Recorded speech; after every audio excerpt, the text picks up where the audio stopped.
Oke, welcome to Total Politik. Jumpa lagi di konten ngomong sendiri. Dan kali ini setnya sudah di luar studio. Habis ini kayaknya di luar situ lagi. Makin keluar ke tangga, terus ke jalan raya, terus ke kantor Kapolres Jakarta Selatan. Karena dekat sini, dekat kantor Kapolres Jakarta Selatan, kantor Polres Jakarta Selatan. Nah, kali ini gue mau ngebahas sebuah undang-undang yang juga memunculkan polemik, dan karena undang-undang ini memiliki dampak yang mercusuar gitu ya, yaitu Undang-Undang Nomor 3 Tahun 2022. Tentang apakah itu? Tentang Ibu Kota Negara.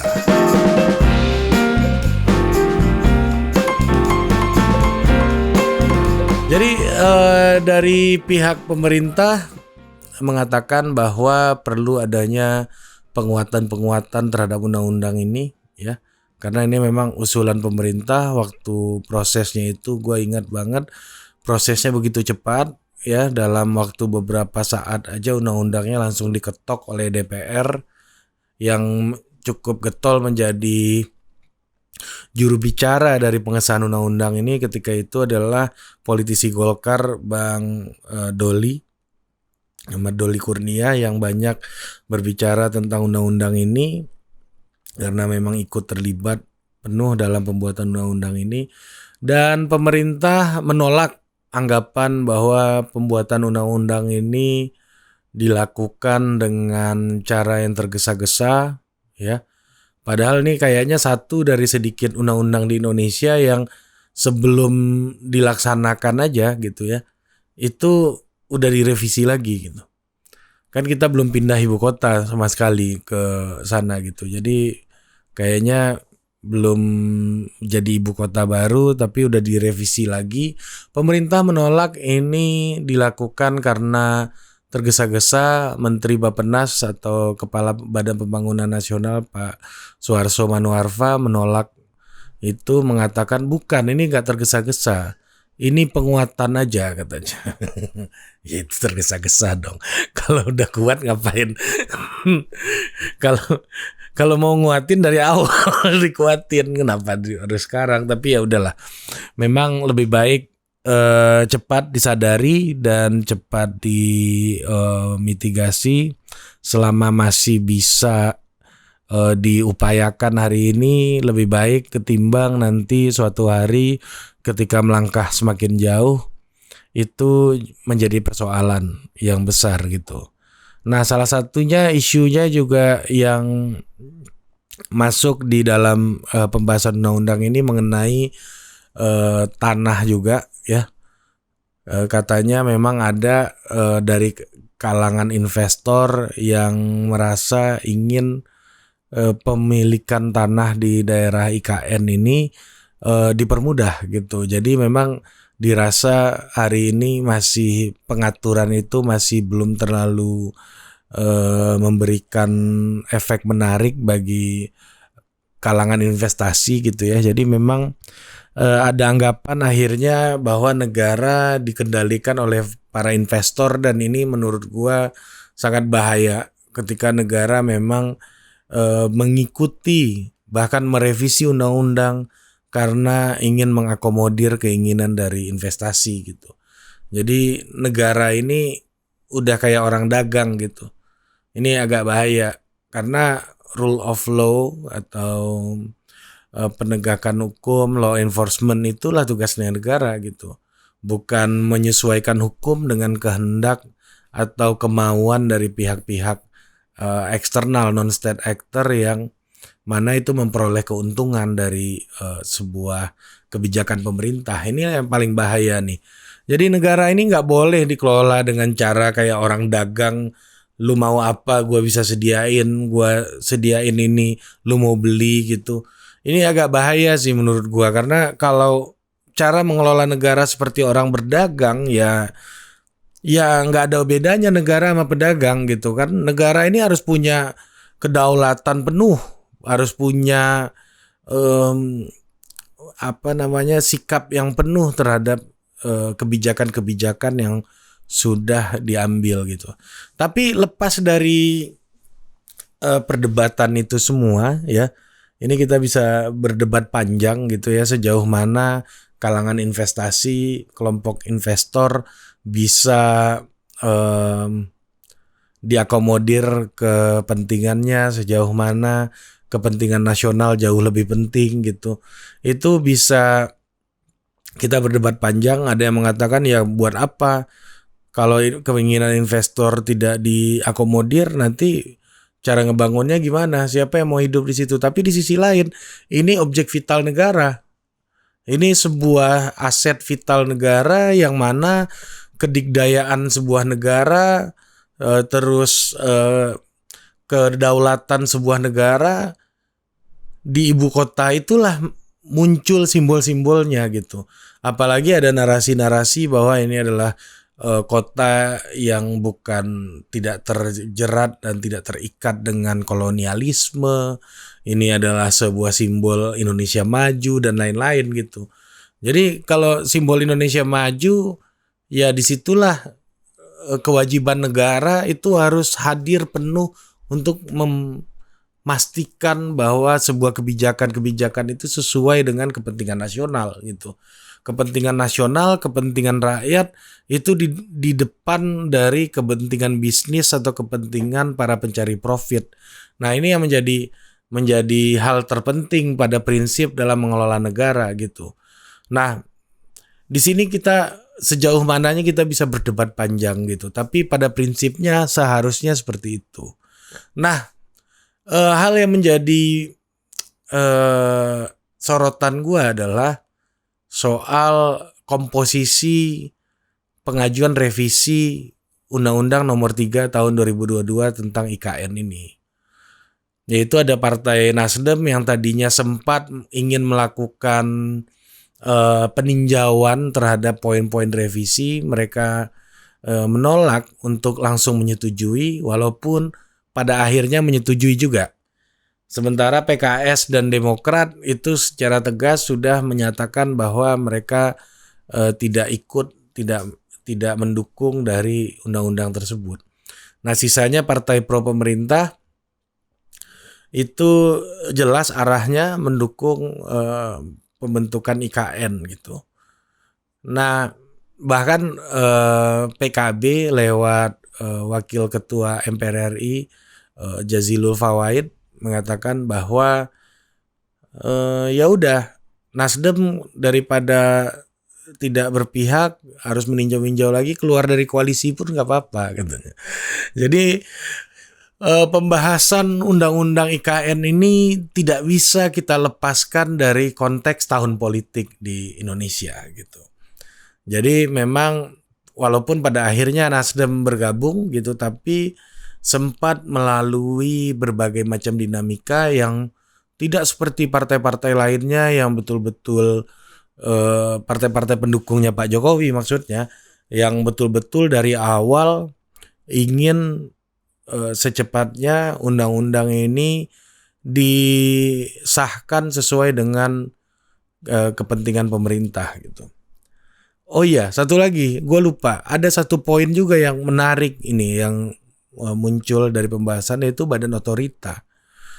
Ya, otorita ibu kota ini juga belum selesai terbahas gitu ya. Seperti apa? Karena ini ada problem konstitusional gitu, bahwa pemerintah daerah itu adalah bupati, wali kota, gubernur gitu. Kita nggak mengenal konsep otorita. Otorita itu seperti apa?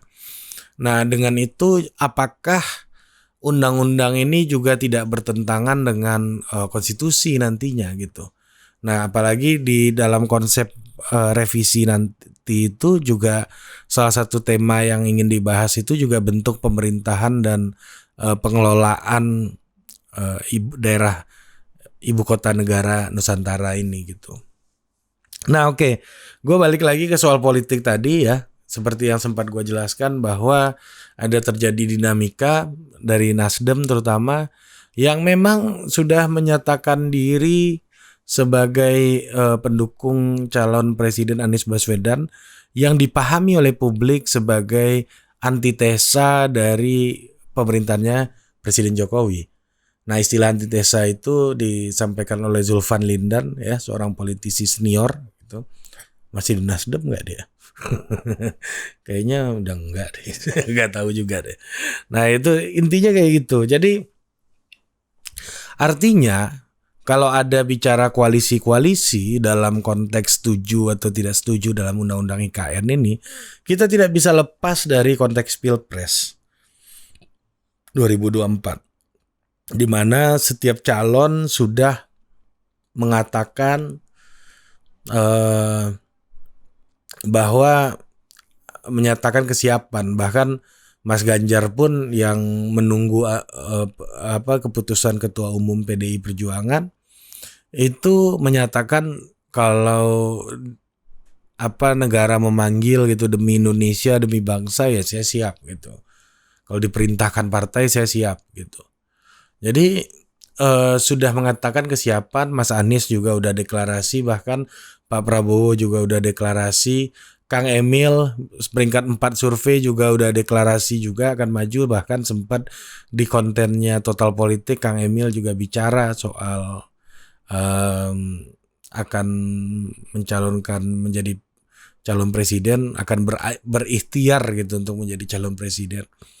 Nah, semuanya udah nyatakan kesiapannya, tapi dari koalisi perubahan dan koalisi keberlanjutan gitu, gue bagi aja dua nih, ya kan? Yang ingin mencalonkan Mas Anies menyebut dirinya koalisi perubahan.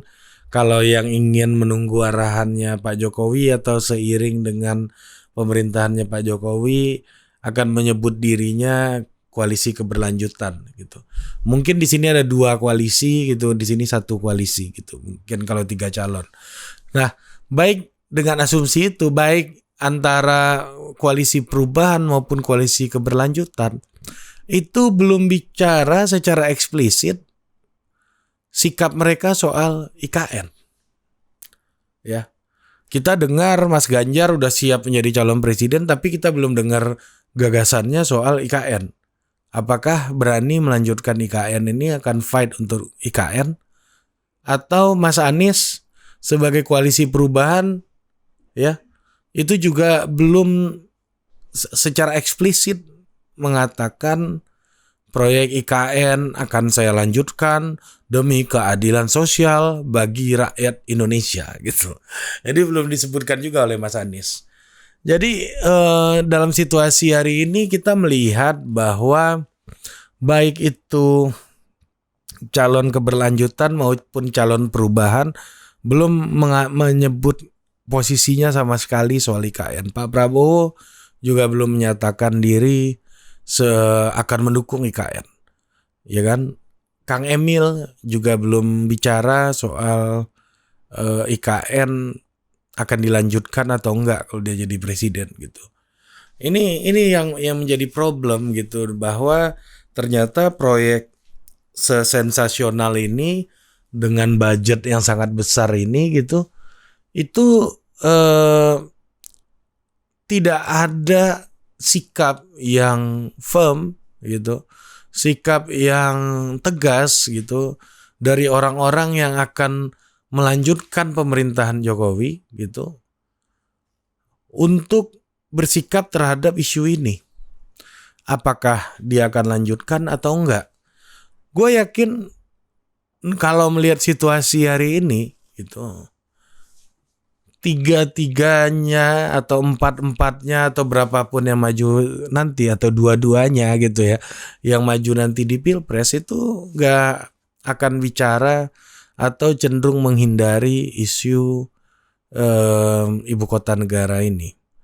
Kalaupun mereka menjawab, mereka pasti akan jawab, ya itu akan kita sesuaikan dengan amanah undang-undang, menyesuaikan dengan fiskal negara, kita akan melihat undang-undang ini akan pembangunan ini mengikuti dengan kas negara seperti apa, dan kita akan berupaya untuk mendatangkan investasi dan lain-lain. Tidak ada sikap yang firm, at all cost ini lanjut, at all cost ini harus stop gitu. Tidak ada pernyataan yang benar-benar menyatakan kayak gitu. Bahkan Mas Ganjar yang dianggap sebagai pro-nya Pak Jokowi, pada akhirnya gue ngelihat Mas Ganjar ini sebagai calonnya Pak Jokowi itu kayak ini aja, apa namanya, orang yang paling mirip aja. Ya kan? Orang yang paling mirip, orang yang bajunya selalu sama, orang yang model rambutnya sama, gaya rambutnya sama, tapi apakah pikiran dan gagasannya akan sama untuk melanjutkan cita-citanya Pak Jokowi? Ya menurut gue juga enggak gitu. Di sisi yang lain gitu, Mas Anies juga sebagai seorang politisi gitu ya, tentunya juga tidak akan yakin ya dengan sefrontal itu bicara bahwa saya tidak akan melanjutkan nih IKN gitu. Karena gimana pun ada kebutuhan untuk mendapatkan kepercayaan dari partai-partai atau dari dari konstituen atau pemilihnya Pak Jokowi ya, yang percaya bahwa ide pembangunan ibu kota baru ini adalah sebagai sebuah gagasan yang baik untuk Indonesia gitu. Akhirnya juga Mas Anies sih gue ngelihatnya orang yang ingin tampil beda aja gitu. Tapi dalam hatinya ya gue pengen juga sih ada ibu kota baru gitu. Gue setuju juga gitu. Gue nggak ada masalah lah gitu. Tapi ya tampilannya harus beda gitu. Jadi secara substantif gue nggak ngelihat adanya perbedaan yang radikal, perdebatan yang substantif gitu mengenai ide ini. Ya kan? Orang-orang ini juga yang ingin maju di satu sisi pengen didukung oleh pemilihnya Pak Jokowi, tapi di sisi yang lain juga nggak yakin akan mendapatkan dukungan dari berbagai macam kelompok lainnya apabila ide ini di-endorse, ide ini disupport gitu. Nah, makanya gue sih melihat kayaknya yang jauh lebih penting bukan endorsement-nya Pak Jokowi kemana, tapi sejauh mana calon-calon ini mau ngendorse ide-ide pembangunan Pak Jokowi gitu. Itu yang jauh lebih penting loh hari ini. Ya kan? Lu percuma di-endorse Pak Jokowi tapi belum tentu juga pikiran-pikiran pembangunannya Pak Jokowi dilanjutkan gitu. Atau bisa jadi ada calon yang dicitrakan itu berlawanan nama Pak Jokowi, tapi belum tentu juga dia mengubah gagasan-gagasan atau apapun yang ingin dikerjakan Pak Jokowi secara kebijakan negara gitu. Jadi secara politik mungkin beda, tapi idenya sama semua gitu. Partai mungkin beda gitu.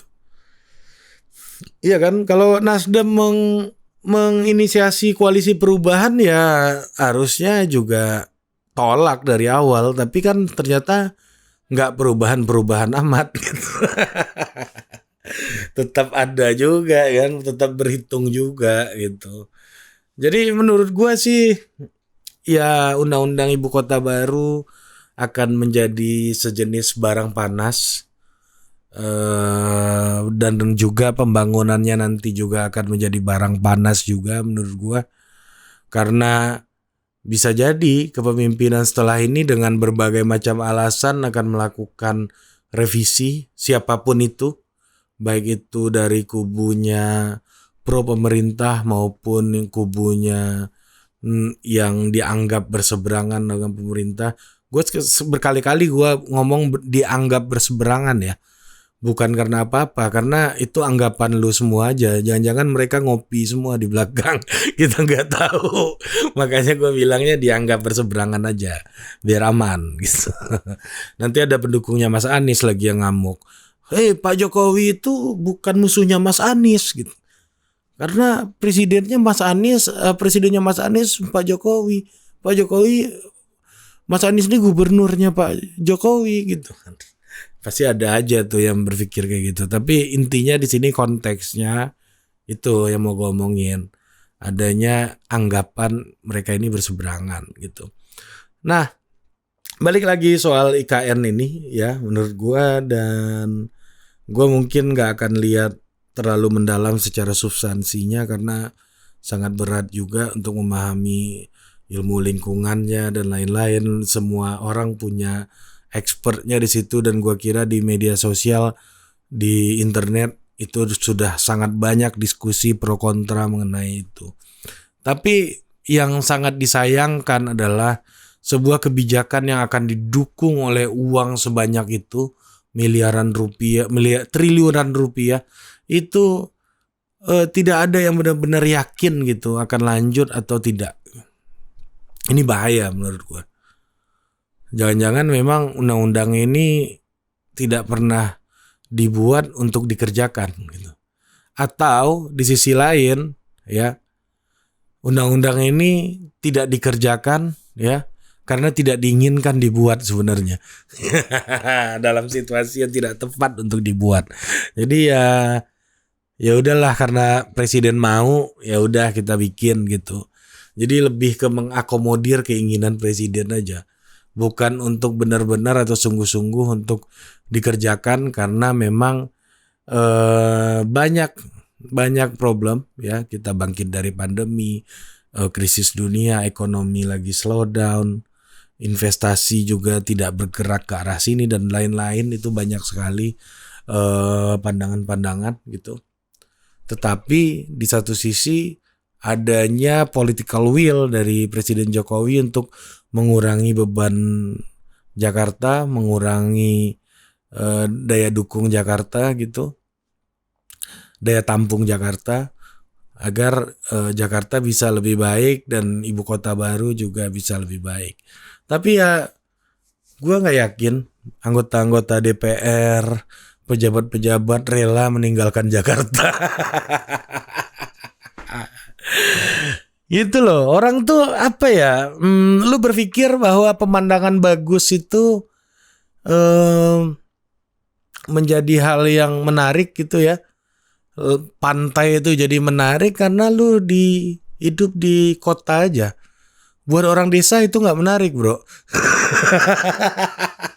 Iya kan? Kayaknya buat orang Bali pantai gak menarik. Kayaknya gue gak tahu ya. Tapi kayaknya udah biasa aja kan ngeliat pantai tiap hari gitu. Jadi ya gak ada juga orang Bali yang benar-benar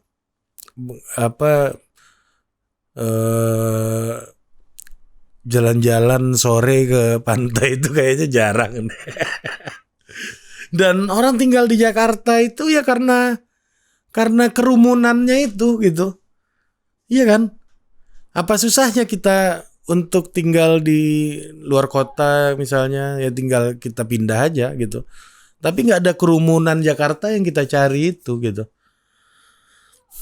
Jadi ya menurut gue akan ada persoalan-persoalan lain lagi setelah ini, dan kita tunggu aja ya. Gue berharap juga ada perdebatan. Intinya sih ngomong sendiri kali ini gue mau ngomong bahwa ada harapan yang besar gitu ya, perdebatan yang radikal mengenai IKN ini dilakukan agar masyarakat tahu benefit dan cost yang harus dikeluarkan itu sepadan atau tidak bagi negara ini gitu. Jangan-jangan costnya lebih baik untuk benefit yang lain gitu. Mungkin itu ya yang jauh lebih penting ya.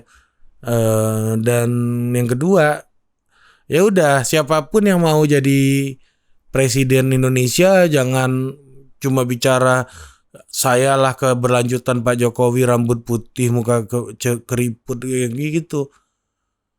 Tapi bicaralah ide-idenya Pak Jokowi ini layak atau enggak dilanjutkan. Kalau Anda perubahan, ngomongin hal-hal yang harus Anda ubah. Kalau Anda keberlanjutan, omongin hal-hal yang akan Anda lanjutkan, akan Anda prioritaskan untuk dilanjutkan dan dipertahankan untuk negara ini. Dan selanjutnya, jangan berpikir soal negara ini kayak orang dagang. Karena tugas negara ini adalah melindungi hak setiap warganya. bukan jual beli. Jual beli kasih pedagang aja. Itu hak pedagang untuk berdagang dan negara harus pastikan mereka itu bisa berdagang dengan baik, bisa berdagang dengan fair, terlindungi semua hak-haknya, terlaksanakan semua kewajiban-kewajibannya. Gitu. Jadi jangan negara yang jadi pedagangnya, ini bahaya. Kalau negara udah ikut-ikutan jadi pedagangnya, pedagang undang-undang, pedagang poin-poin keinginan investor, ini yang paling mengerikan nih. Jadi menurut gua sih ya ayolah kita diskusikan isu ini secara terbuka, berani aja ngomongin ini ya. Menurut gua isu-isu sensitif ini apabila ada salah satu capres yang berani ngomongin duluan ya, dia akan menikmati efek dari isu itu. Jadi tiap orang ngomong isu itu pasti nama dia kesebut duluan. Ya. Jadi tiap orang ngomong isu itu nama dia pasti akan nempel dengan isu itu gitu. Misalnya dulu Pak Jokowi ngomong soal kartu Indonesia Pintar gitu misalnya. Iya kan? Dia ngomongin itu KJP dulu Jakarta misalnya. Tiap orang ngomongin asuransi daerah, orang akan nempel nama Pak Jokowi gitu. Ya kan? Nah, selanjutnya misalnya seperti Pak SBY gitu ngomongin BLT gitu misalnya. Tiap ada bagian BLT di Indonesia gitu, itu akan ingat masanya SBY lagi gitu. Karena memang di masa itulah dulu diawali bagi-bagi uang direct cash ini gitu. Misalnya bahkan sampai Andrew Yang ngomong soal UBI Universal Basic Income yang ngegaji orang-orang nganggur gitu. Itu ingatnya BLT-nya Pak SBY karena itu terasosiasikan dengan itu gitu. Baik itu pro maupun kontra. Makanya gue sih berharap ada perbincangan yang substantif dan ini baik buat demokrasi kita. Sampai jumpa lagi di ngomong sendiri berikutnya. Dah.